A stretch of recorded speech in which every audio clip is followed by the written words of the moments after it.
안녕하세요. 네. 안녕하세요. 오지은 작가님 잘 들리시죠?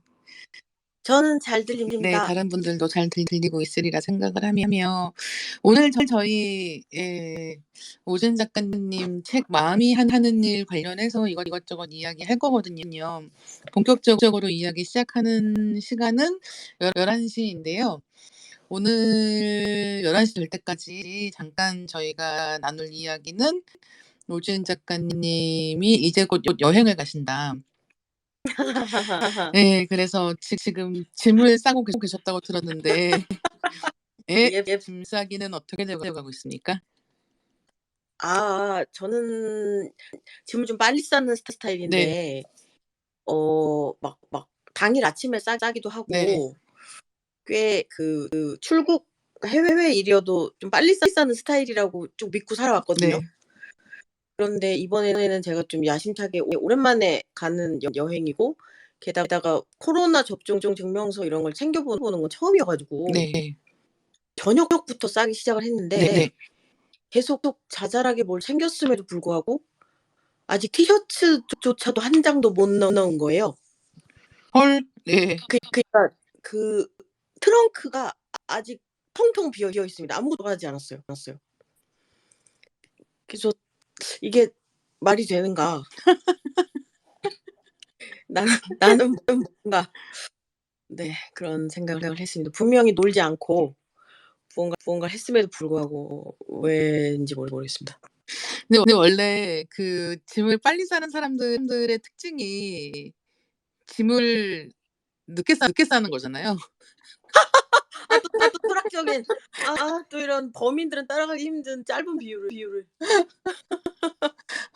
마지막 순간까지 싸고 있지 않기 때문에 어떻게 보면 아. 급하게 짐을 싸지 않으면 안 되는 상황에 스스로를 밀어넣는 게 아닌가라는 생각이 들고 있거든요. 또 이렇게 그쪽으로 이어지는군요. 맞습니다. 네. 그래서 지금 그럼 비행 시간이 얼마나 남으신 거예요? 저는 내일 오전 비행기여서 네. 사실은 그렇게 여유는 불 수 없는 상황인데 그렇습니다. 근데 오늘 저기 네. 네. 알뜰하게 일할 수 있어서 기쁩니다.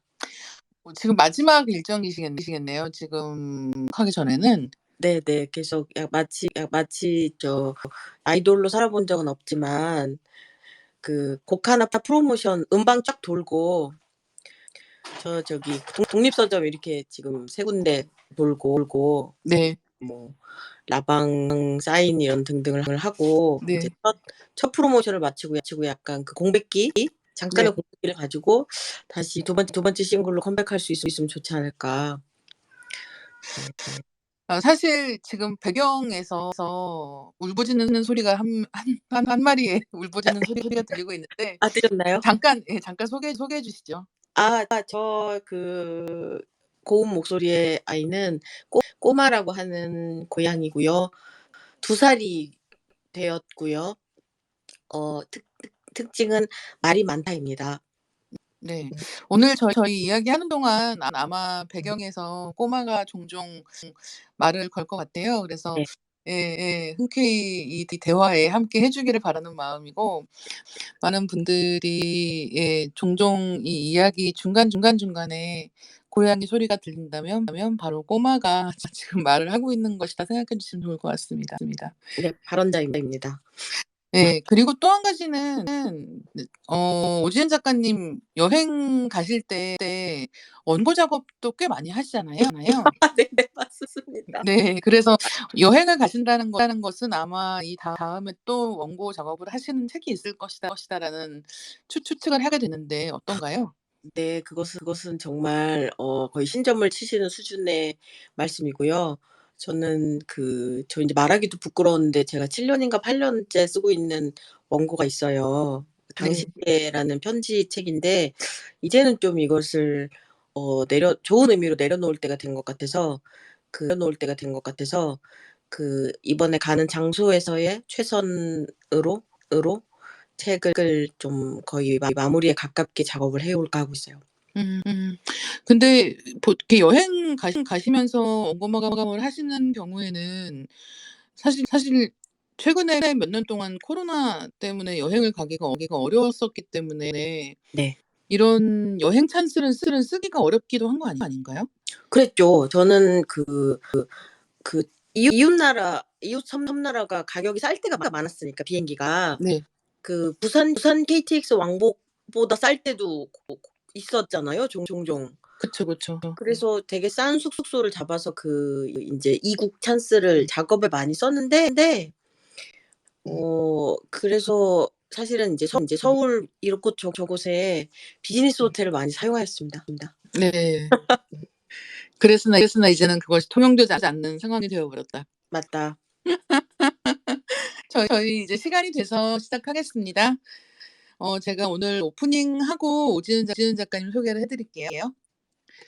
안녕하세요. 신의11과 트위터 코리아가 함께하는 다이리의 작업실. 오늘 9번째 시간입니다. 저는 진행을 맡은 신의11 이다혜입니다. 남선우 기자도 오늘 함께합니다. 다이리의 작업실은 다양한 분야에서 창작하시는 작가님들을 모시고 작품 세계와 창작에 대한 여러 이야기를 듣는 코너인데요.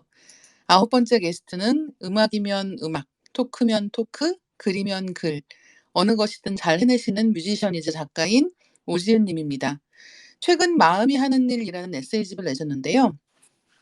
오지은 작가님의 에세이를 쓰는 마음, 음악을 하는 마음에 대해 듣고 싶었습니다.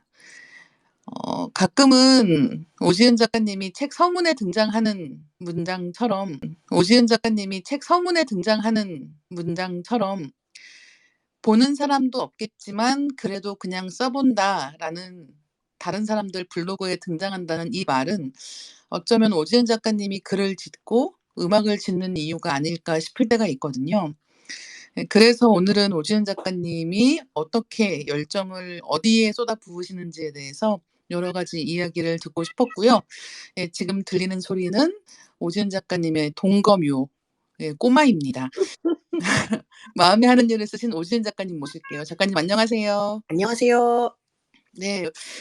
마음이 하는 일 나오고 여행 곧 떠나신다고 들었습니다. 그래서 지금 오지은 작가님의 마음이 어디에 가 있을까가 굉장히 궁금했어요. 제 마음은 인천공항 5번 출국장에 있습니다. 꼬마야? 저희가 아까 여행 가시는 이야기 하다가 이야기가 잠깐 중단이 됐었는데요. 책 제목이 마음이 하는 일이거든요. 제가 오늘 스페이스 제목을 어떻게 할까 하다가 지금 보시면 제목이 열정맨으로 사는 일의 기쁨과 슬픔이라고 지었단 말이에요. 제가 오지은 작가님하고 뭐 어떤 이야기를 나누든 간에 사실은 굉장히 많은 문제들이 진심을 다하는 사람과 진심을 다하지 않는 사람들 사이에서 발생하는 거 아닌가라는 생각을 종종 하거든요. 그래서 열정맨으로 사는 일의 슬픔이라고 이야기를 해 볼까 하는데 열정맨이라고 불리는 데 대해서 어떻게 생각하시나요? 저는 지금 굉장히 놀란 네. 게 사실 지금 이 신의 21 스페이스의 이다희의 작업실, 다이리의 작업실에 제가 인제 초청을 받은 것 네. 아니겠습니까? 이다혜 선생님의 저를 어떻게 보시는지, 네. 어떤 것을 저한테 여쭤보실지에 대한 궁금증이 개인적으로 굉장히 컸는데 네. 그 키워드가 열정맨일 줄은 정말 몰랐던 이유가 네. 저는 저를 열정맨으로 생각하지 않은 것은 네. 이제 저의 담당 기자이시지 않았습니까? 제가 그쵸. 연재를 할 때. 마감이 그래서 항상 저를 늦었던 필자의 담당이었죠.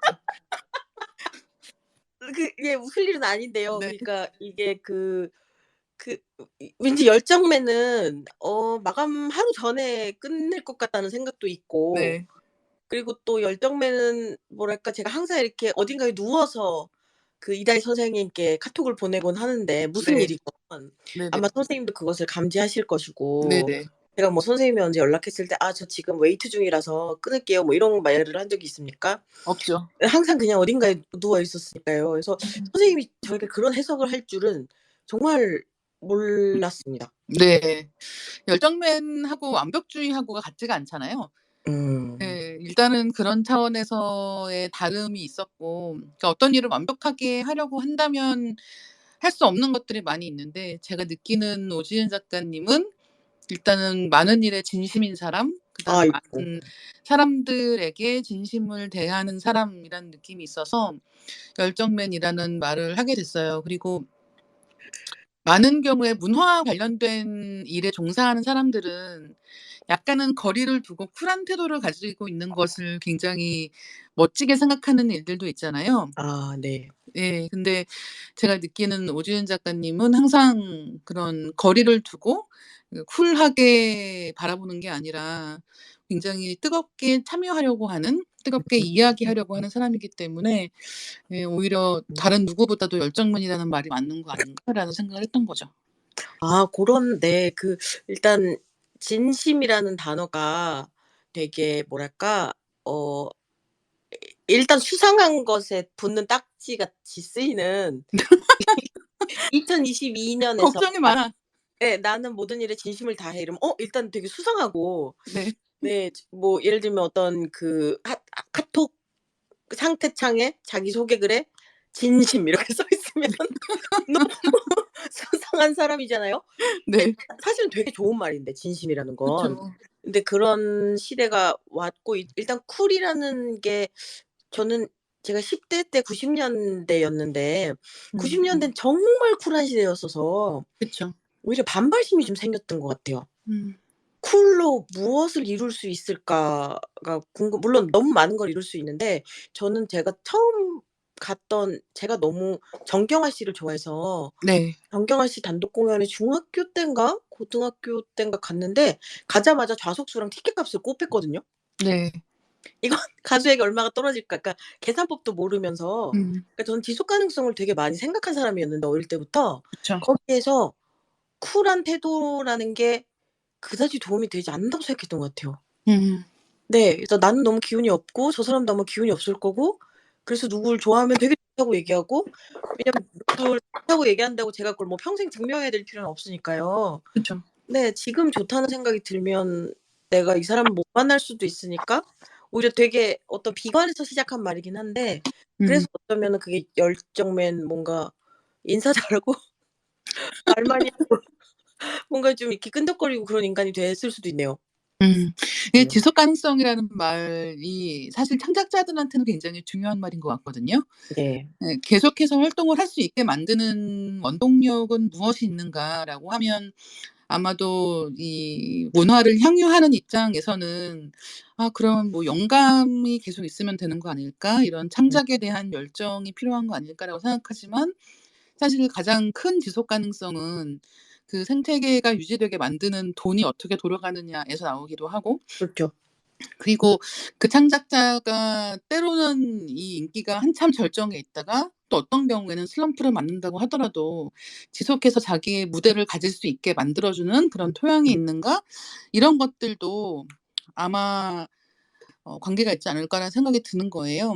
네. 그래서 지금 말씀하신 사실 90 년대에는 또 너무 쿨한 게 많이 있었고 그다음에 또 많은 사람들이 모든 거에 진심이어야 한다는 압박을 받았고 아. 또 거기에서 반대로 다시 이제 '쿨한 게 좋지 않아?'라는 식의 분위기로 바뀌어 가기도 하는 것 같은데 예, 그럼에도 불구하고 약간 변함없이 진화하는 느낌 같은 게 있는 거죠.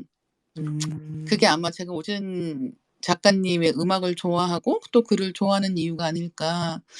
그래서 마음을 아무리 가볍게 먹으려고 해도 왜 진심을 쏟게 되는 일들이 많이 있잖아요. 아 네. 네. 그게 아마 이 마음이 하는 일이라는 책에 쓰인 이야기들이 아닐까라고 생각을 했습니다.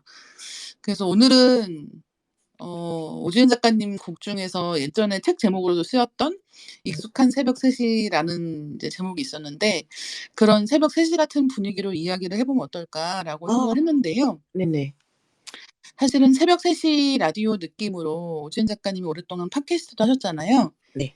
네. 이렇게 팟캐스트로 이야기를 하시는 것과 글을 쓰시는 것의 가장 큰 차이점은 어떤 거였나요? 저는 제가 여러 개의 팟캐스트를 네. 했었고 하고 있는데 익숙한 새벽 3 시라고 하는 팟캐스트는 제가 진짜 새벽 3 시에 누군가 되게 이제는 누구한테 전화해서 계속 중얼거릴 수 없는 시간을 제가 보내고 있다고 생각하거든요.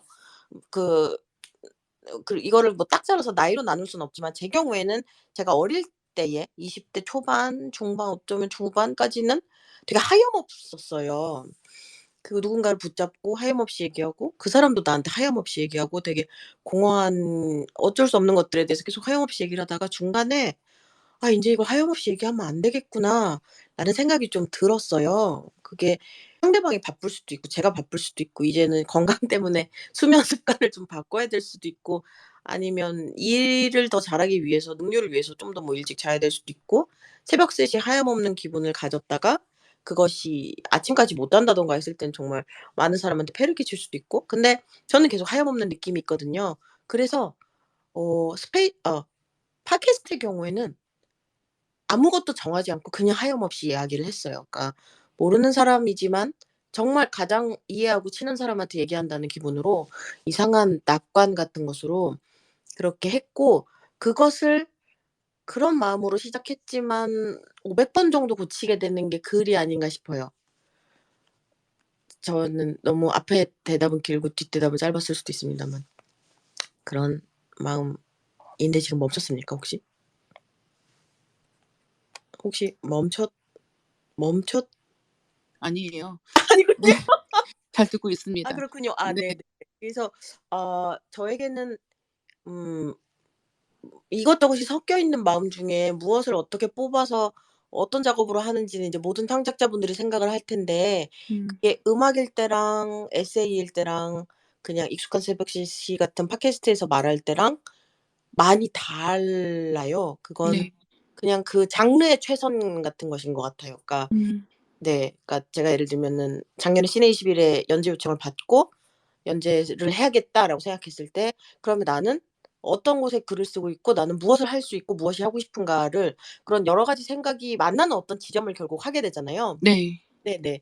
그것은 제가 그 어떤 하나도 무시할 수가 없죠. 음. 어떤 사람들이 독자이고 하지만 나는 무엇이 얘기하고 싶고 분량은 3,200 이고 약간 이런 제한된 것들이 그게 꼭 나쁜 것들만은 아니니까 네. 사람들은 쉽게 가장 하고 싶은 것을 편하게 했을 때 좋은 게 나온다고 생각하기도 하지만 저는 그렇게 생각하지 않거든요. 음. 어떤 때는 제한이 완성도를 높여줄 때도 있고 물론 아무런 제한이 없을 때 정말 엄청난 게 나올 수가 있고 딱 잘라 얘기할 수가 없지만 아무런 제한 없이 아 어디까지 제한이 없을 수가 있을까 싶은 것이 저에게는 익숙한 새벽 3시 팟캐스트고 음. 뭔가 시내 21 영시에는 저에게 아무 관심이 없고 그냥 영화를 좋아해서 잡지를 펼친 사람이 읽었을 때에 걸리는 게 없지만 가장 솔직한 나의 마음을 표현하려면 어떻게 해야 되는가에 고민을 정말 많이 해서 음. 계속 너무 많이 고쳐서 저기 담당 기자였던 이다혜 선생님을 많이 괴롭혔던 점은 계속 반성하고 있고요. 근데 이제 미국 연재 다 끝난 다음에 반성하시는 계속 거예요? 아니요. 당시에도 반성을 했는데 그게 또 반성을 한다고 계속 얘기하는 것도 선생님에게 민폐가 될 수 있어서 내가 바쁘시기 때문에 계속 "죄송합니다."를 반복하는 것도 이 민폐일 수 있기 때문에 여튼 그러면서 미국에서 이제 책으로 엮었을 때는 네. 이게 15,000 원을 내고 책을 산다는 거는 상당히 그 사람이 이미 반 정도는 마음을 열어지잖아요. 그쵸. 네. 그냥 내가 어떤 기사가 보고 싶어서 시네이시비를 샀다가 제 칼럼을 읽는 게 아니니까 음. 그래서 한 걸음 더 나아갈 수 있었어요, 글을 고치면서. 음. 좀 더 상대방을 신뢰하면서 반걸음 정도 손잡고 같이 간 기분이 있는 게 마음에 하는 일이라고 하는 책입니다. 네. 그러니까 왜 오지은 작가님을 열정맨이라고 소개했는지 아마 지금 답변을 들으신 분들은 이해를 하시지 않을까라고 생각이 들기도 해요. 그러니까 이런 창작이라고 하는 거 곡을 쓴다는 일은 아마도 그런 제약이 없이 내가 할 수 있는 거 하고 싶은 것들을 다 해 보는 그런 과정이라고 하면 사실 이렇게 매체에 글을 연재하거나 인터뷰 요청에 응하거나 하는 일들은 많은 제약 속에서 최선을 다하는 일일 텐데 그 제약을 어떻게 내 것으로 만드는가에 있어서 점점 더 자신감이 생기는 과정에 있지 않을까라고 생각이 들기도 하는 거예요. 아 네. 예, 왜냐하면 오준 작가님은 이제 책도 꽤 쌓여가고 있고 또 지금도 다음 책을 준비하고 계시기 때문에 '아 내가 어떤 지금은 어떻게 해야겠다.'라는 '어떤 글을 쓰는 게 좋겠다.'라는 것에 대해서도 조금씩 방향을 잡아가시고 계시는 것일까라는 것도 궁금했거든요. 선생님 진짜 듣고 보니까 선생님 말씀으로 저를 되게 돌아보게 되는데 예전에는 '내가 너무 하고 싶은 말이 있어서 이걸 내가 최선을 다해서 남겨야 돼. 전해야 돼.'라는 생각 하나로 앨범을 내고 책을 썼던 것 같아요. 음. 너무너무 하고 싶은 말이 있으니까. 음. 근데 저에게는 할 말이 없어 기간이 있었거든요. 네네. 그거는 '할 말이 없다.'라고 하는 생각으로 결국 논이라고 하는 노래로 만들기도 했고, 음.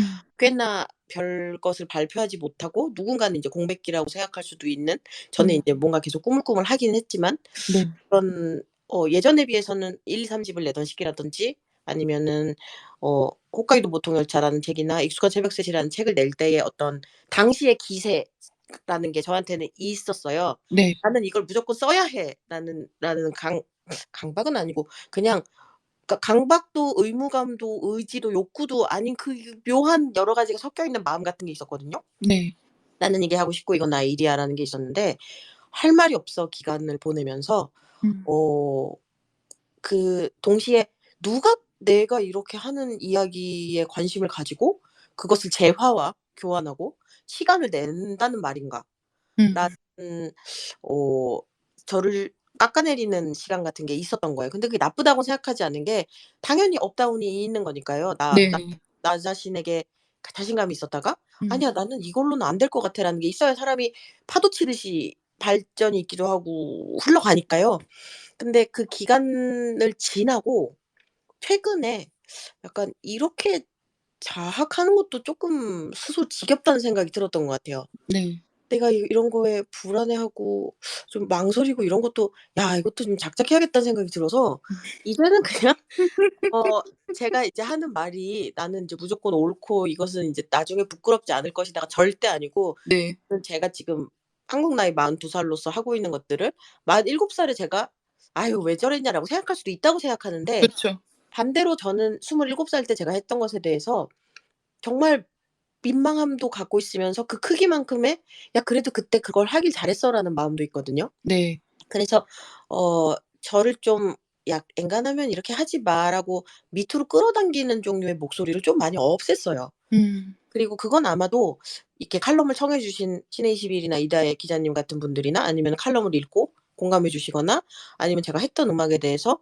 계속 공감을 표해 주시는 분들이 있으니까, 제가 음. 좀 어 자학이라든지 아니면 좀 상승하는 마음이나 하강하는 마음이 왔다 갔다 할 때, 하강이 너무 강할 때에 좀 많이 그걸 줄여 주셨던 것 같아요. 네. 네. 그래서 그 아까 얘기하셨던, 지금 저를 열정맨으로 얘기하셨던 이유인 남에게 되게 좋다는 말을 많이 한다는, 아마 음. 제가 되게 듣고 싶은 말이었으니까 그렇겠죠? 그쵸. 저를 하강시키는 요소가 너무나 많으니까요. 음. 그래서 무조건 하는 창작자가 전혀 되고 싶지 않은데, 음. 적절한 상승과 하강이 결과물을 만들어 주니까. 근데 좀 최근 작년부터의 시간은 아마 그 코로나라는 약간은 괴로웠던 상황이 좀 더 저의 나른한 하강을 막았던 것 같아요. "너 그런 그쵸. 상황 아니." 예. 네. 의식적으로 그렇게 가면 안 된다는 생각을 할 수밖에 없는 외부적인 요인이 있으니까. 네. 너무 예. 상황이 안 좋아졌으니까요. 그래서 네. 내가 아까 말씀하셨던 포인트 단어인 진심을 다한다면 네. '나를 너무 깎아내리지 않아도 되지 않을까.'라는 생각이 음. 들어서 연재를 했고, 그걸 또 책으로 엮었고, 앞으로의 책 계획도 '아, 나는 이런 거 아닌 것 같아.'라고 스스로를 축소시키지 않고 '그냥 할 수 있는 것을 하자.'라는 좀 단순한 생각으로 움직이면서, 저는 이건 최근에 모 인터뷰에서 말했던 건데 잘릴 수도 있지만, 저는 제가 과거에 언제 저보다 글과 음악을 더 잘한다고 생각해요. 네. 네. 근데 이렇게 말할 수 있게 된 게 처음이에요, 태어나서. 음. 네. 그거는 내가 짱이야가 아닌 예전의 나에 비해서 나는 지금 잘해라고 제가 스스로한테 되게 어 확신을 갖고 말하고 싶었어요. 근데 거기까지 시간이 굉장히 오래 걸렸는데, 아마도 어 좀 저에게 있는 좋은 피드백을 많이 덕이 됐겠죠, 저한테. 그쵸. 네. 그래서 저도 피드백을 많이 하려고 하는 것 같기도 하고요. 음. 예, 결국은 내가 하는 말을 내가 듣기도 하기 때문에 '그 영향을 받게 된다.'라고 믿는 순간부터 덜 비관적으로 다른 사람들한테 피드백을 하게 되는 것 같아요. 네. 예. 그러니까 남이 나한테 얘기해 주는 걸 기다리는 것보다 내가 듣고 싶은 말을 먼저 한다는 거, 그다음에 그 남한테 하는 말을 내가 듣는다는 것, 이런 작업들이 결국은 어떤 평상심을 가지고 계속해서 네. 업다운에 휘말리지 않는 방법 중에 하나가 아닌가라는 생각을 되게 많이 하게 되고, 네. 아까 27살 얘기하셨는데 왜 노래 인생론의 가사를 인용한 글이 책에 실려 있거든요. 맞습니다. 예, 기억하시죠? 네. 예, 그 인생론에 어떤 가사가 있냐면요. "어른이 되어가는 건 지혜가 생겨나는 것"이라는 가사가 있습니다. 28살에 쓰셨다고 네. 예, 적으셨는데 그때로부터 띠동갑 정도의 한번 해가 흘러서 네. 예, 지금이라면 오지은 작가님의 인생론은 어떤 가사일까요? 어른이 되어가는 건 지혜가 생겨나는 것이라는 말은 절대로 쓰지 않을 것 같은데요. 네. 다른 의미로 제가 67세가 되었을 때 어른이 되어가는 건 지혜가 생겨나는 것이라고 믿고 쓰고 싶기도 해요. 음. 그러니까 그 말의 67세의 버전, 그게 진정한 버전이라고 말하고 싶진 않지만 그게 거기에 다다르기 위해서 지금 현재 저는 그건 말도 안 되는 소리라고 게 있고, 어른이 되는 것에 대해서는 이제는 3분 40 초짜리의 노래를 저는 지금은 쓸 수가 없어요. 네. 네. 그 짧게 말할 수가 없을 것 같습니다. 근데 음. 인생론이라는 것도 한 장짜리 앨범으로는 어쩌면 할 수도 있을 것 같은데 음. 그건 되게 재미없는 앨범이 될 것 같네요. 약간 네. 7 분짜리 노래가 많다든가 뭐 중간에 솔로가 1분 20 초라든가 그런 막 저 뭔가 긁는 소리나 히히 이런 이상한 앰비언트, 훌륭한 앰비언트 장르의 아, 앰비언트가 그런 뜻은 아니지 않습니까? 아니죠. 네네네. 그 어떻게 표현할까요? 그러면 좀 더 아름답게 뭐 그래. 전구가 꺼지기 직전에 나는 필라멘트 소리 같은 것을 이어가는 한 4 분짜리 있는 그런 네. 푸푸츠츠푸 소리가 나는 와중에 제가 노래를 하고 앉았는 그런 거를 만드는 게 현재 인생론에 대한 앨범일 것 같은데 그 한정된 시간과 에너지를 갖고 사는 창작자로서 그 앨범을 만들지 않겠습니다. 아, 네. 이게 결론이 났군요. 왜냐면 다른 걸 해야 되니까요. 그쵸. 사실 지금 그 인생론 가사도 그렇지만 어떤 시기에는 인생이 무엇인지 알 것 같고 아 그래서 굉장히 확언하면서 살아가는 시기가 있는 것 같고 네. 또 어떤 시기가 되면 '아무것도 모르겠다.'라면서 손에 쥐고 있던 걸 다 이렇게 내팽개치면서 사는 때가 있는 것 같아요. 네. 예. 지금 작가님 같은 경우는 그러면 내팽개쳤던 것들을 다시 이렇게 하나씩 하나씩 손에 들어보시는 시기인가요?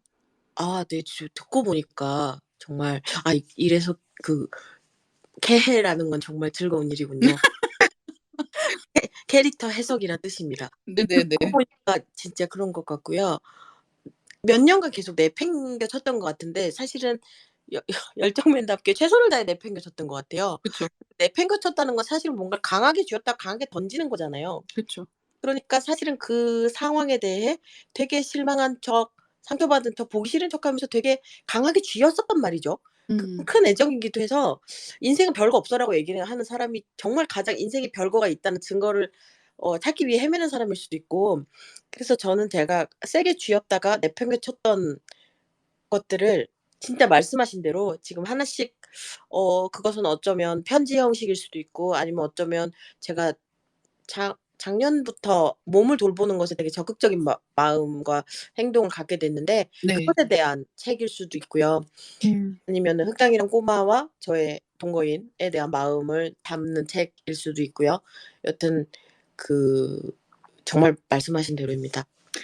제가 마음이 하는 일 책 읽으면서 생각한 게 오지은 작가님이 요즘에 뭐 하고 사는지 궁금한 사람들은 마음이 하는 일을 보면 되겠다는 거였거든요.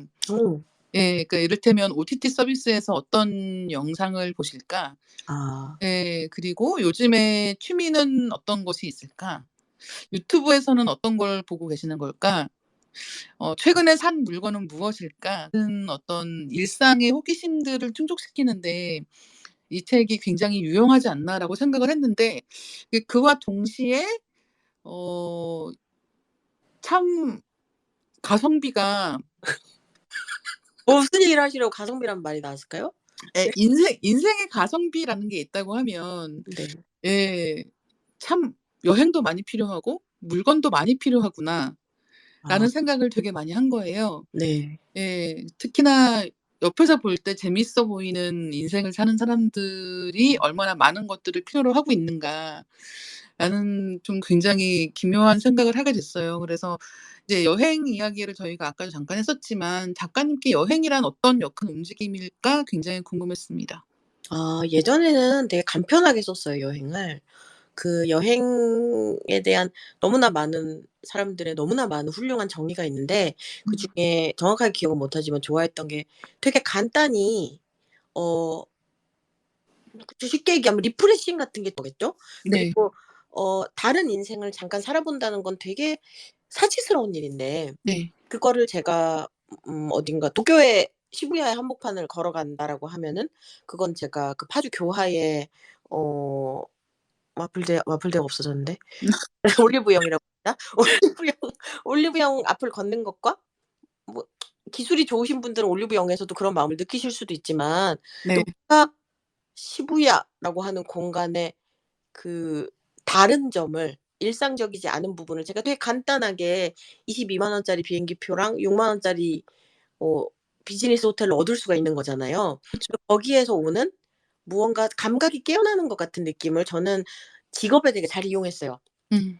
그것은 가사 한 줄일 수도 있고 편곡 모티브일 수도 있고 일하다 지쳤을 때 리프레시일 수도 있고 아니면 정말 가서 원고를 마감하고 온다든지 그냥 아예 완전히 업무일 수도 있고 그렇게 여행을 사용하다가 여행이라는 게 근데 이렇게 묘한 출장 같은 것이 아닌데 출장이란 단어가 엄연히 있고 여행이란 단어가 엄연히 있는데라고 해서 좀 정말 그 바닷가에서 까르륵 하는 것 네. 같은 것에 여행도 동경했었다가 그다음에는 물론 저도 좋다고 하는데 '가성비 좋게 많이 가 음. 보자.'라는 여행을 시도했던 시기도 있는데 제 경우에는 제가 용량이 되게 안 좋다는 거를 중간에 알게 됐어요. 네. 그래도 저는 스펀지처럼 많은 걸 빨아들이는 분들을 항상 되게 부러워하고 동경하는데 음. 베를린에서 아주 커다랗고 하얀 공간에서 현대미술이 보고 싶다는 이유로 그 얼마 되지 않는 통장을 따글따글 긁어서 베를린에 갔다가 첫 번째 미술관에서 그냥 돌아온 적이 있거든요. 음. 그러니까 그 '왜 저러고 사는가.' 하고 그걸 되게 싫어하는 제가 있고 인제 어쩔 수 없는 약간 위장에 탈이 생기면 죽만 먹어야 되듯이 이 사람은 떡볶이를 먹을 수 없듯이 '이 사람은 그냥 흡수가 위에서 흡수가 잘 소화가 안 되는구나. 나도 지금 정신적으로 그런 상태구나.'라고 해서 제가 원래 좋아하던 그 약간 일과 엮어서 교묘하게 하던 여행의 형식 같은 것을 쪼끔 내려놓게 된 시기도 있었고 아 네네. 네. 그렇다가 이제는 인제 강제로 여행이 금지됐었어서 네. 지금 내일 다시 여행을 시작하면서 제가 어떨지 모르겠네요. 음. 한 가지 변하지 않는 것은 결국은 제가 인생에 동아줄이 되게 필요할 때 저한테 비행기표를 준다는 것은 변하지 않았던 것 같아요. 그게 어떤 형태의 여행이든. 음. 그리고 이제는 좀 미술관에 갔다가 입구에서 돌아온다거나 아무것도 하지 못하고 벽을 봤다거나 그런 시간을 보낸다고 해도 그럴 때 스스로를 좀 덜 싫어하게 될 것 같다는 확신이 있어요. 음. 네. 네. 저희 지금부터는 다이리의 작업실 속 코너 책갈피인데요. 남선우 기자가 오지은 작가님이 편하게 답하실 수 있는 가벼운 질문을 몇 개 드릴 거예요. 남선우 기자 마이크 받아주세요. 네, 안녕하세요. 남선우 기자입니다. 오늘도 책갈피 시간이 돌아왔는데요. 다이리의 작업실의 코너 속 코너인 책갈피는 책 안에 책갈피를 잠시 꽂아두는 것처럼 진지한 토크를 잠깐 쉬어가면서 빠르고 경쾌하게 문답을 이어가는 시간입니다. 네, 오늘도 10가지 질문을 준비했는데요. 오지은 작가님께서 마치 스피드 퀴즈에 임하시는 것처럼 빠르게 답해 주시면 감사하겠습니다. 알겠습니다. 네. 그럼 시작하겠습니다. 요즘 내가 더 관심을 기울이는 것은 마음이 하는 일, 몸이 하는 일. 하는 일. 네. 다음은 조금 짓궂을 수 있는 질문인데요. 솔직히 내가 더 듣기 좋은 인사는 "책 잘 읽었어요." "음악 잘 듣고 있어요." 와 현재는 책 잘 읽었어요입니다. 네, 네. 알겠습니다.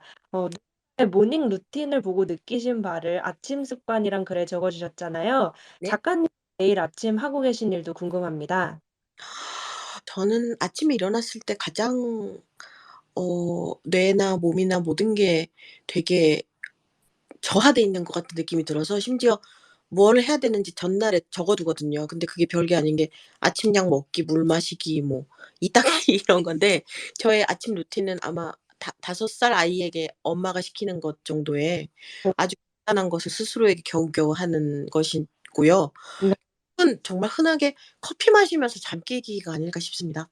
네. 저도 비슷한데요. 이제 새벽으로 가 볼게요. 네. 셋이 팟캐스트 그리고 책 이야기도 방금 나눴잖아요. 요즘엔 새벽 3 시쯤 무얼 하세요? 저는 한동안은 제가 진짜로 원해서 새벽 2 시에 잠이 드는 생활을 했었는데요. 그게 여러분 갑자기 딴 얘기인데 수면 습관은 갑자기 막 새벽 4 시에 자던 사람이 11 시에 자고 이렇게 고치는 게 아니고 30 분씩 생체 리듬이 적응을 할 수 있도록 땡겨야 된다는 말씀을 굳이 드리며 이런 류의 얘기는 사실은 전부 다 과거에 저에게 하는 건데 그래서 2 시까지 겨우 땡겼다가 다시 요즘 새벽 3 시가 되었는데 저는 갑자기 베개에 머리를 댔다고 뿅 잘 수 있지가 않고 좀 많이 심심한 시간을 보내야 잘 수 있어서 새벽 3 시에 예전에는 그 모든 걸 포기하고 진지하게 일을 하고 잠을 완전히 내려놨었다가 이렇게 살다가는 죽지도 못하고 남은 기간에 건강을 아주 해친 상태로 아주 안 좋은 그 기분으로 오래 살게 되겠다 싶어서 새벽 3 시에는 최대한 푹 잠들어 있으려고 하는데 최근에 애매하게 실패해서 슬프고요. 이럴 때는 저는 요즘 사지도 않을 것을 쇼핑몰에서 장바구니를 진짜 진지하게 담았다가 결제하지 않는 시간을 보내고 있습니다. 네. 쇼핑몰을 헤매는 새벽 3 시를 보내고 계시군요. 스피드 퀴즈라고 하셨는데 제가 또 에세이 쓰고 있네요. 다음 질문입니다. 네. 소비 라는 글에서 향수에 대한 관심이 디퓨저로 옮겨졌다라고도 쓰셨어요. 네. 베를가모 시트러스 향 좋아하셨다는 얘기도 적어 주셨는데 최근에는 어떤 향에 좀 꽂혀 계세요? 최근에는 아뜰리에 코롱의 올랑 알피니에 홀딱 반했습니다. 알겠습니다. 네. 그리고 질겜러라는 글에는 SNS를 둘러싼 단상도 적어 주셨어요. 제가 작가님한테 한 번쯤 여쭤보고 싶었는데 트위터, 인스타그램 아이디가 heaven tomorrow잖아요. 네. 어떤 마음으로 지은 아이디인지 궁금해요. 사실 진짜 별거 아닌 건데 그 홀이라고 하는 제가 중학교 때 진짜 많이 카피를 했던 밴드가 있어요. 그러니까 한국에는 좀 마음에 들진 않지만 너바나의 커트 코베인의 부인인 커트니 러브가 하는 밴드다라고 알려져 있는데 저는 그 밴드에 씌어져 있는 되게 많은 여성 혐오, 미국과 한국과 이제까지 락 밴드 여성 혐오가 되게 불쾌하고 너무너무너무 좋아하는 음악적으로 훌륭한 밴드의 3집 앨범의 11번 트랙이 헤븐 투나잇이라는 노랜데 아주 아름답고 걸걸한 노래여서 저는 그냥 이메일 주소를 정해야 될 때 그냥 뭐가 있을까요? 지은 어쩌고 이런 거는 전부 선정당에 있기 때문에 생뚱맞게 헤븐 투모로우를 넣었을 때 거의 대부분의 회원 사이트에서 통과가 되어서 그때부터는 헤븐 투모로우로 살고 있습니다. 그리고 오늘은 너무 별론데 일단 '내일은 좋겠지.'라고 하는 태도도 좋아서 계속 쓰고 있습니다. 네. 여쭤보길 잘하세요. 재미있는 대답이었고요. 다음 질문으로 이어가겠습니다.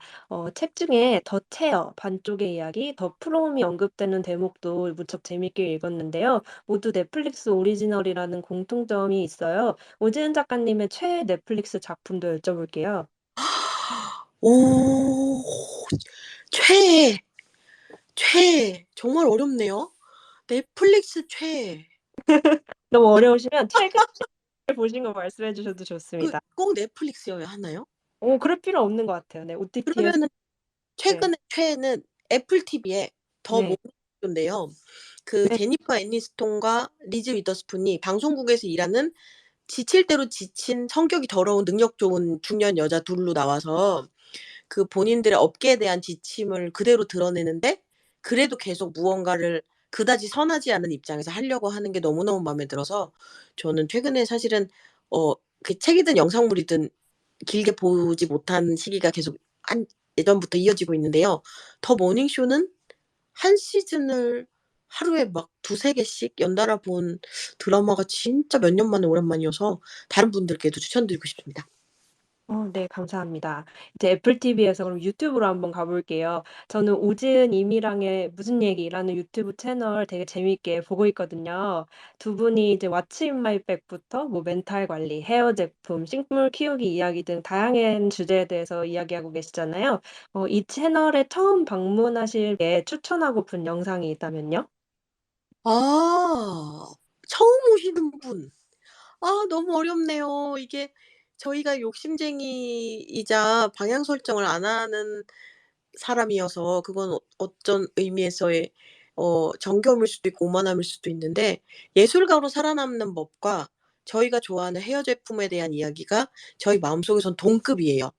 왜냐하면 헤어 제품도 너무 중요하고 살아남는 것도 중요하니까. 그래서 무엇이 더 우리에게 프리어가 가치 있는 이야기다라는 걸 안 정하고 정말 온갖 걸 다 풀어놓기 때문에 하나를 꼽기 정말 어렵지만 그 두 개 욕심꾸러기답게 두 개 꼽자면 멘탈 관리와 왓츠 인 마이 왕진 가방을 추천드리겠습니다. 왕진 가방 영상 저도 정말 재밌게 봤습니다. 네. 네. 모든 질문에 다 세세하게 대답해 주셔서 너무 감사드리고요. 이제 마지막 질문 드릴게요. 네. 네. 이 마음이 하는 일이라는 책의 마지막 문장은 "희망이 아주 작다는 것이면서도 사막을 계속 걷는 사람들을 존경한다."입니다. 요즘 오지은 작가님은 희망을 어떻게 다루고 계신지 여쭤보면서 마치겠습니다. 저는 뭐가 상황이 꼬이거나 아니면은 희망이 없게 느껴지거나 아니면 계속 절망적인 게 반복되거나라는 상황에 되게 잘 꽂히는 사람이고 거기에 대해서 여러 가지 생각도 되게 길게 하면서 거기에 대한 결과물도 글을 쓴다든가 하는 사람인데요.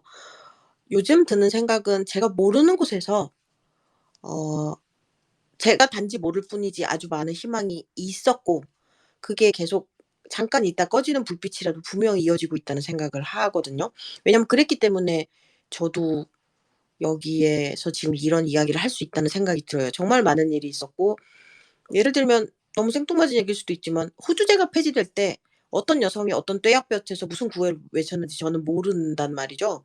그런데 너무나 많은 일들이 그렇게 있었고 지금도 아마 누군가가 어떤 분이 단식을 하고 있을 수도 있고 어떤 분이 1인 시위를 하실 수도 있고 아니면 어떤 분이 되게 지친 마음으로 어렵게 번 돈을 어딘가에 보내고 있을 수도 있단 말이에요. 어떤 분은 재판에 방청을 가실 수도 있고.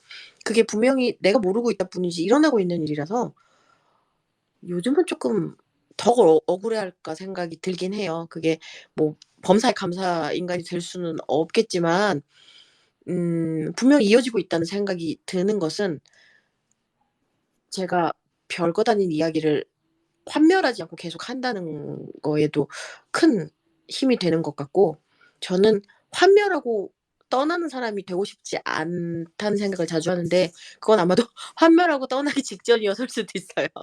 되게 많은 타이밍에 '아 진짜 아니 이건 그만해야 되지 않나 인간적으로?'라는 생각을 아주 많이 했고 당장 3일 뒤에 할 수도 있죠. 근데 그러고 싶지가 않다는 마음이 되게 강하고 그래서 어쩌면 이달 기자님도 그러실 수도 있고 남선홍 기자님도 그러실 수도 있고 여기 청취하고 계신 분들도 '아 이 정도 되면 온 우주가 나보고 관두라는 게 아닌가?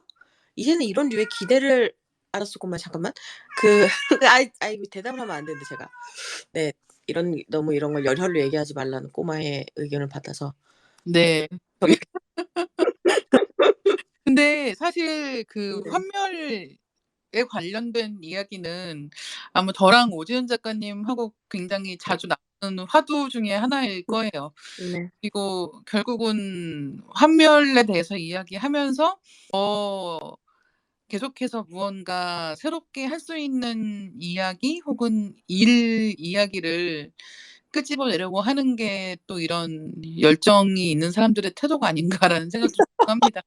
결국은 나가라고 해도 나가고 싶지 않기 때문에 거기에서 끝까지 무엇이든 붙잡고 늘어진다는 느낌? 네. 네네. '언제까지나 이렇게 할 수 있을 거야.'라는 약간의 자신감 같은 것들이 그 크는 감탄사였습니다 선생님. 네네. '아직은 있지 않나.'라고 생각을 하게 되고 아까 남선호 기자가 이제 질문했던 첫 번째가 마음이 하는 일과 몸이 하는 일 질문이었는데요. 네. 사실 이제 요즘에 그 건강 관련된 팟캐스트를 또 하고 계시잖아요.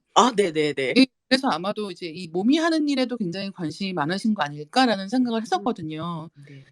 그리고 뭐 수면 습관 이런 이야기도 잠깐 하셨지만 왜 나이를 먹기 시작하면서 점점 '아 정신보다 몸이 굉장히 중요하구나. 내 몸을 잘 다루어야 하는구나.'라는 쪽으로 생각이 바뀌어 가는 것도 있는 것 같거든요. 네 그렇죠. 그 불나방적 태도라는 것도 네. 저는 아주 많이 사용했어요. "내일 내일 어떻게 돼도 괜찮아. 난 오늘 한 줄의 가사를 쓰겠어." 이런 식으로 어 네 그 불나방적인 태도였다고 생각해요. 근데 불나방짓을 계속 음. 반복하면서 그 후유증 결국은 제가 밤을 하루 새면은 그다음 날에 제가 견뎌야 될 게 있으니까요. 네. 불나방짓을 반복하다가 이게 내가 갑자기 타서 끝날 게 아니라면 이걸 계속해야 되는데 하지만 나는 뭔가 계속 날카로운 무언가를 내 나름대로는 하고 싶은데 그러려면 뭔가라고 해서 주변에 저보다 먼저 이 업계에 있었던 사람들, 동서고금을 막론하고 현재 제 옆에 있거나 아니면 책에서 볼 수 있는 사람들을 봤더니 건강 관리를 살벌하게 하는 거예요. 네. 이미 건강 관리 안 했던 분들은 뭐 발언권이 없어졌겠죠, 많은 이유로. 되게 온건하게 표현하시네요. 네. 돌려서 얘기하겠습니다. 네. 네. 강제로든 어쨌든. 그래서 남아 있는 사람들은 저는 그 기사가 를 봤을 때가 첫 번째 쇼크였는데 라디오헤드의 톰 요크가 5 시에 일어나서 매일 요가를 한다라는 음. 것은 아니 새벽 4 시까지 항상 어딘가에 구석에 쭈그리고 있을 것 같은 사람이 음. 저도 그런 편견이 있었는데 새벽 4 시까지 쭈그리고 있을 것 같은 마음을 계속 표현하려면 정말 건강해야 되는 거죠. 네. 한 번만 하고 말 게 아니라면 전 세계 투어를 하고 그다음 앨범을 구상하고 소진되지 않으려면 위장도 위도 뭐가 있을까요? 내 목 디스크도 관절도 다 괜찮아야 되는 거예요. 그래서 저는 건강에 대한 관심이 되게 많이 생겼고 그리고 제가 건강한다고 해서 그다지 건강한 사람이 되지 않을 거라는 것도 인제 알게 됐어요. 음. 예전에는 그런 태도를 취하면 저의 어떤 병적인 부분이 없어질 거라고 겁을 냈던 부분도 있었던 것 같아요. 그쵸. 그게 예술 창작과 관련되어 있는 굉장히 중요한 자질이라고 생각하는 경우들도 많기 때문에 더더욱 그런 것 같아요. 네. 뭐 입 닳고 소화 안 되고 회의적이고 퀭하고 뭐 등등등의 때가 90 년대의 망령 같은 게 저한테 되게 오래 있었던 것 같은데 근데 그 90 년대에 아직 생존하신 분들은 정말 건강하게 살고 계시거든요. 음. 네. 그들이 받는 시술과 하루의 영양제와 PT 같은 거 생각해 보면 어마어마할 수도 있어요. 굳이 안 드러낼 뿐이지. 아니 드러낼 수도 있고요. 제가 영문 기사를 안 읽었을 수도 있죠. 그래서 운동바보의 건강탐험기라는 걸 하면서 저는 근데 결국 운동이라는 거를 그냥 받아들이고 일단 하자라는 걸 또 못하는 인간이어서 음. 약간 이유가 알고 싶어 가지고 대체 다리는 왜 찢는지, 웨이트는 왜 하는지, 달리기는 왜 하는지, 요가는 대체 그 어떻게 허리를 꺾어야 되는지 이런 거를 인제 훌륭한 선생님들을 모셔 놓고 바보 같은 질문을 하는 제가 좀 좋아하는 지금도 하고 있는 프로그램이에요. 네. 네. 마음이라고 단호하게 대답했던 이유는 단지 요즘 발목을 다친 지 2 달째인데 아직 운동을 할 수 없는 상태여서 그냥 신경을 쓰지 못하기 때문입니다. 음. 처음 음반 내셨던 때부터 지금까지 다른 사람들한테 보이는 나라는 정체성에 민감한 시간을 보내셨을 것 같거든요. 아 그렇죠. 예. 그러니까 게다가 요즘 세상은 창작하는 일을 꼭 하지 않는다고 해도 이런 인스타그램이나 트위터를 포함해서 SNS를 하는 게 일상이 되다 보니까 누구나 나 자신을 드러내는 일에 익숙해지기도 하고 그렇기 때문에 또 다 버리고 지우고 싶다는 생각도 하게 될 것 같아요. 네. 혹시 작가님은 이렇게 '다 버리고 지우고 떠나고 싶다.' 이런 생각 해 보신 적 없을지 약간 그런 이것도 일종의 번아웃일 텐데 그런 위기 아. 어떻게 극복하시는지가 궁금했어요. 버리고 지운다는 건 인터넷에서의 흔적 같은 것일까요? 그렇죠. 그런 게 제일 크죠. 저는 지금 그 말씀을 듣고 제가 좀 많이 어그러진 인간일 수도 있는데 음. 뭔가를 버리고 닫는다는 게 되게 사치스러운 일로 느껴졌어요. 음. 뭔가 제가 아무런 소통을 하지 않아도 어디선가 엄청난 프로모션으로 오지은이 책을 냈다. 오지은이 음악을 냈다. 오지은이 공연을 한다라는 거를 뻥뻥 발표해 주지 않을 거라고 생각해요. 아마 그 말은 맞을 거예요.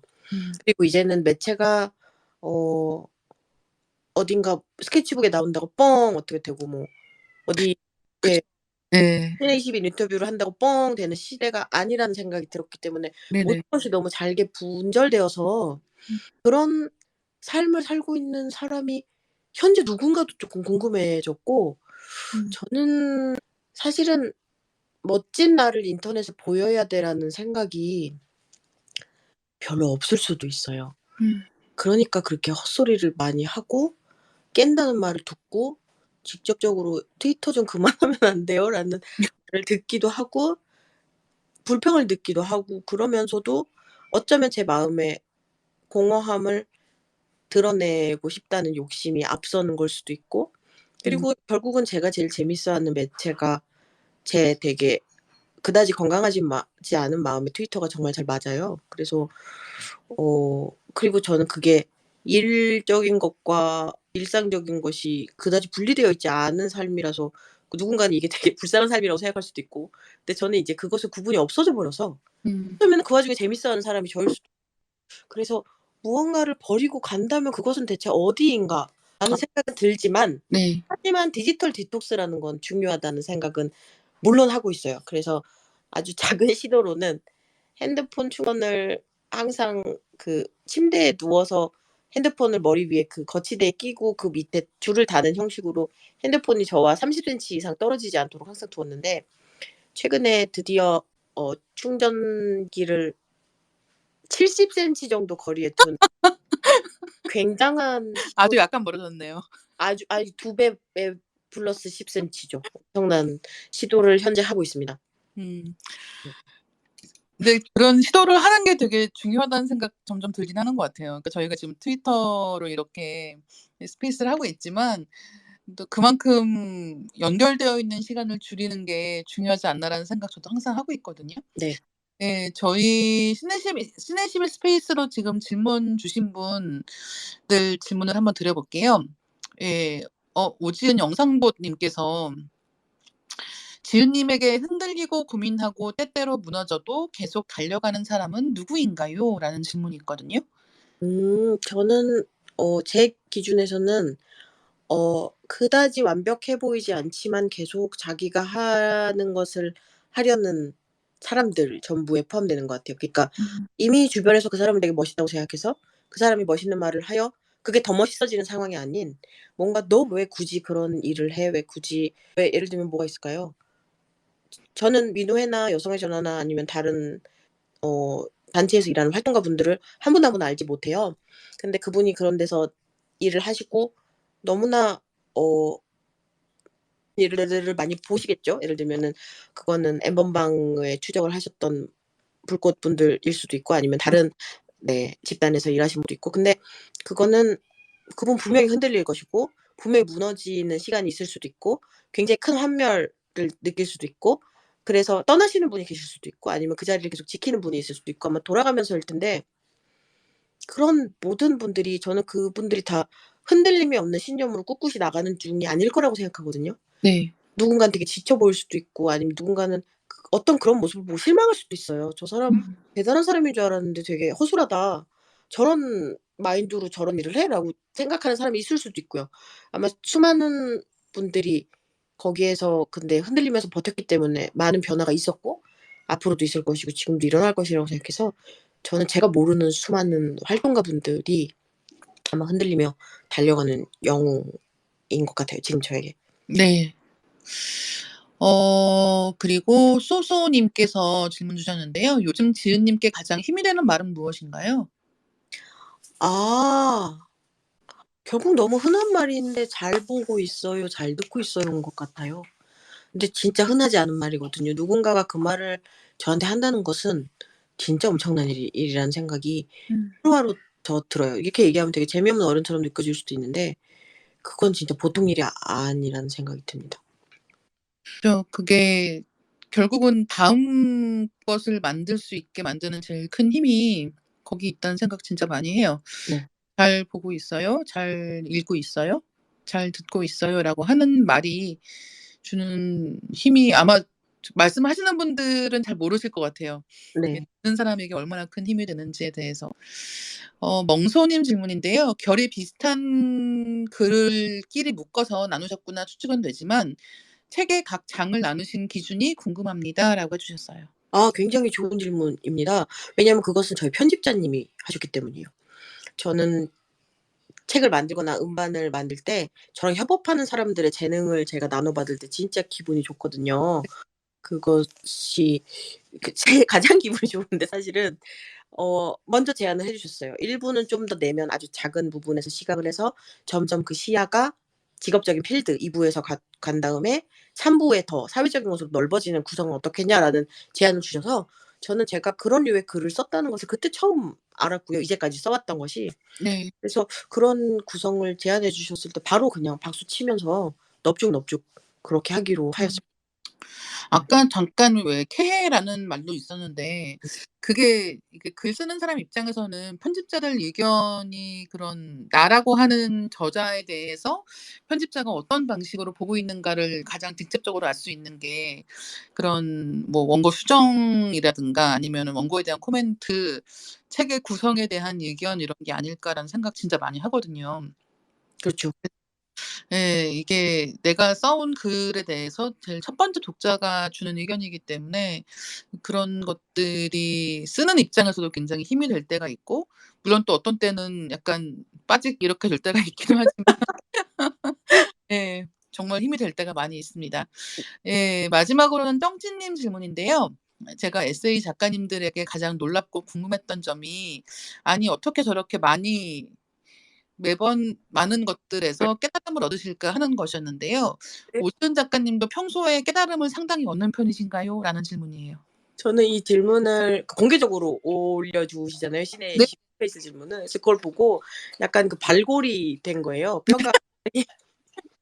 저는 그걸 에세이병이라고 칭하기도 하고, 에세이를 쓰는 사람들끼리 모였을 때 누가 그런 식으로 흘러가면은 저 또 에세이 쓰고 앉았다라는 이제 약간 자학 얘기 같은 걸 해요. 그래서 네. 저는 근데 1번으로 경계하는 게, 제가 잠깐 저의 마음속에 스쳐간 아주 맑은 바람 같은 깨달음이라고 착각할 수 있는 네. 것들에 대한 글은 쓰지 않는다라는 게 있어요. 음. 그러니까 질문해 주신 "이렇게 많이 깨달으세요?"라고 얘기한 거는 아마도 99 번의 회의와 의심을 뚫고 나온 것들이 음. 남을 가치가 있었던 것 같아요. 근데 그것도 아마 평균치에, 지구인의 평균치에 비하면 굉장히 그럴 수도 있는데, 매사 생각하고 매사 뭔가를 이어설하려고 하는 병이 있는 건 맞습니다.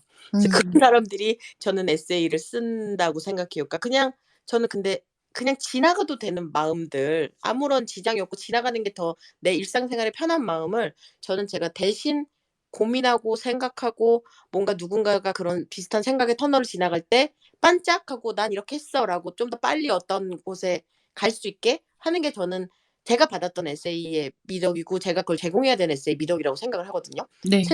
생각하는 게 비슷하고 다 그런데, 제가 그다지 특출난 생각을 하진 않지만, 누군가가 너무 지쳐 쓰러져서 나는 밤 11 시에 자야 되고 아침 7 시에 일어나서 준비해야 되기 때문에 그냥 흘려버리지만 분명히 남아있는 생각들을, 저는 그게 직업이니까 전부 모아서 글이라는 형태랑 음악이라는 형태로 만든다고 생각해요. 그래서 저는 그걸 제 마음속에서 물물 교환을 한다고 생각해요, 재화로. 음.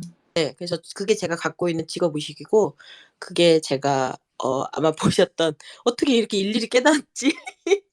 하는, 제가 이제 제 친구들과 얘기하는 "또 깨닫고 앉았다."라고 하는 그 부분이고, 제가 아주 조심하면서 정말 제대로 하려고 노력하는 부분입니다.